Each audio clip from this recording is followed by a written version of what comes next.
Assalamualaikum warahmatullahi wabarakatuh. Selamat datang kembali di channel Tani Sulur TV, channel yang lebih spesifik membahas mengenai tanaman sulur. Pada kesempatan kali ini kita akan membahas kunci sukses dalam budidaya tanaman pare. Beberapa hal yang perlu kita perhatikan yang dimulai sejak persiapan lahan sampai dengan proses tanam. Beberapa hal tersebut menurut kami sangat menjadi kunci dalam budidaya tanaman pare. Pasalnya, apabila kita keliru dalam proses awal, dampaknya akan sangat fatal di kemudian hari. Video kali ini akan mencoba membahas beberapa tips yang perlu kita perhatikan supaya tingkat kegagalan dapat kita minimalkan. Pembahasan pertama mengenai pengolahan tanah atau persiapan lahan. Lahan untuk budidaya tanaman pare memiliki spesifikasi yang cukup detail. Lahan yang dikehendaki untuk tanaman pare itu adalah lahan baru atau lahan bekas pertanaman padi. Lahan habis olah tanah itu sangat bagus dan cocok untuk budidaya tanaman pare.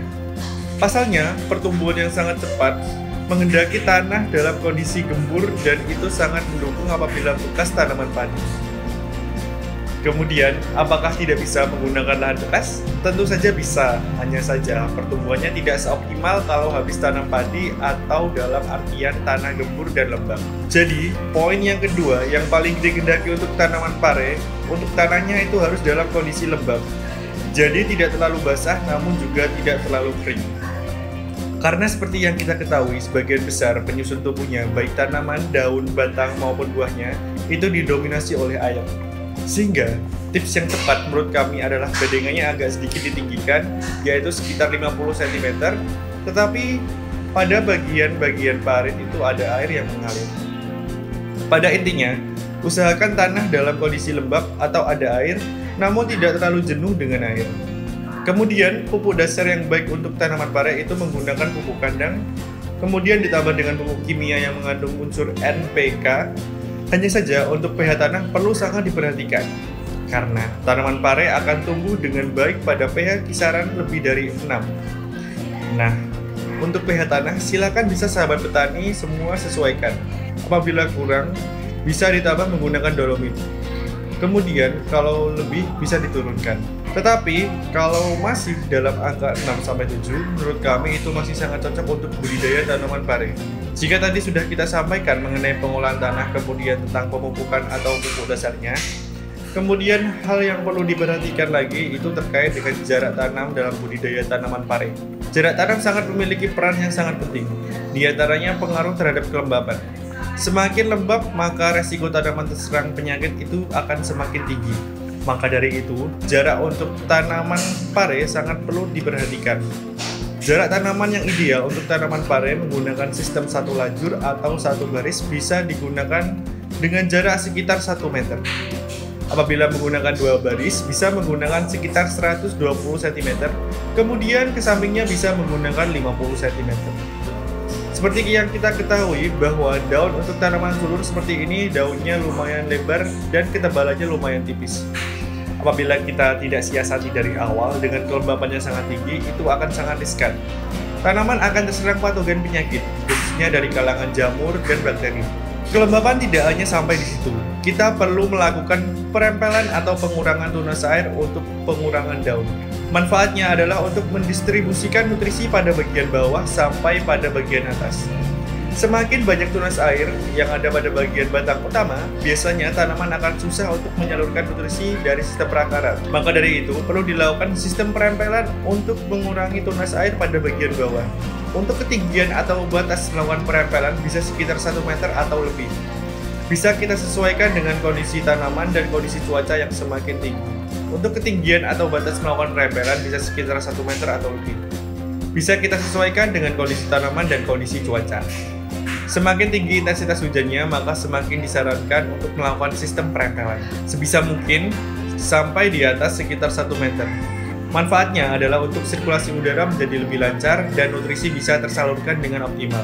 Setelah persiapan dan pengetahuan kita sudah optimal seperti tadi, jangan lupa untuk memilih varietas atau benih dengan kualitas yang baik. Seperti contohnya adalah pare Kapten 40 atau pare Tanjung 11. Keduanya sama-sama memiliki tingkat ketahanan terhadap penyakit yang lumayan. Kemudian produktivitasnya juga sangat tinggi. Kemudian, hal terakhir yang mungkin perlu diperhatikan sebelum kita berbicara tentang pemupukan, yaitu adalah pada sistem ajir. Karena tanaman sulur seperti pare ini tumbuhnya akan merambat. Apabila sistem ajir atau lanjaran tidak optimal, maka pertumbuhannya juga tidak akan optimal. Maka perlu disiapkan ajir sebelum kita melakukan proses penanaman, karena pertumbuhan atau tumbuhnya dari tanaman sulur seperti ini bisa dikatakan sangat cepat. Nah, sistem pemasangan ajir itu bisa kita siasati. Sebelum melakukan proses penanaman, sudah bisa kita pasang ajirnya dengan ketinggian akhir minimal sekitar 175 cm. Kemudian, pada bagian atas jangan lupa untuk dibuat sistem para-para. Manfaatnya untuk menggantungkan buah dan supaya daun itu bisa terlihat pada permukaan. Ini akan sangat membantu pada proses perawatan. Kemudian, buah yang dihasilkan secara kualitas maupun kuantitas pun juga akan lebih baik. Resiko tanaman terserang penyakit pun juga lebih bisa ditekan. Mungkin itu beberapa poin yang perlu diperhatikan dalam budidaya tanaman pare. Sebelum saya akhiri video ini, saya akan mencoba menyimpulkan apa yang telah kita sampaikan. Video kali ini spesifik membahas kunci sukses dalam budidaya tanaman pare. Dimulai dari hal yang sangat dasar. Yang pertama yaitu tentang sistem olah tanah atau tanah yang sangat baik untuk budidaya tanaman pare. Tanah yang sangat baik untuk budidaya tanaman pare adalah tanah bekas tanaman padi dengan kondisi gembur dan sedikit lembab. Lembab dalam artian ada air, tetapi tidak terlalu jenuh karena air. Tanaman sulur seperti ini akan sangat butuh sistem pengairan yang baik, karena hampir seluruh bagian tanamannya didominasi oleh air. Kemudian untuk tinggi bedengan sebaiknya adalah minimal 50 cm, dengan ada sistem pengairan yang lancar. Kemudian selanjutnya untuk jarak tanam yang ideal adalah sekitar 1 meter untuk sistem pertanaman satu baris. Kemudian untuk dua baris bisa menggunakan minimal 120 cm x 50 cm.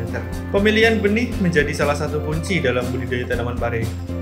Bisa dipilih benih seperti Kapten 40 atau Tanjung 11. Hal yang perlu diperhatikan selain itu adalah kelembapan. Untuk menunjang sistem kelembapan yang baik atau sirkulasi udara yang baik, bisa dilakukan dengan sistem perempelan atau pengurangan tunas air dan daun tua pada bagian bawah. Kemudian, untuk memaksimalkan pertumbuhan, jangan lupa siapkan sistem ajir atau lanjaran yang baik. Bisa dipasang sebelum melakukan penanaman pare, karena pare tumbuhnya sangat cepat.